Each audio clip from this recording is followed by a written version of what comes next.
Hey there, Bricksters and Lego friends, and today brings me to this.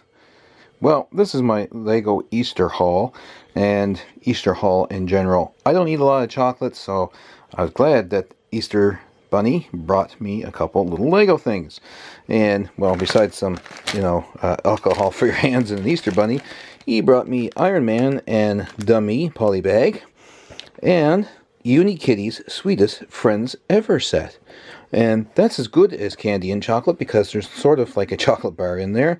And we got a treat trolley and an ice cream sundae and an ice cream cone. So, that's just amazing. And of course, Unikitty herself. So that's what I got for Easter, and I'm so happy that the Easter Bunny came to visit and bring us a few treats like that. And until next time, I guess, he'll be hopping along, and we'll see him next year. And I will see you guys again in the next video. That's about it for me today. Don't forget to comment, like, and subscribe down below, and hit that notification bell so you'll know the next time we upload a video. Take care, and I will talk to you guys again in the next video very shortly.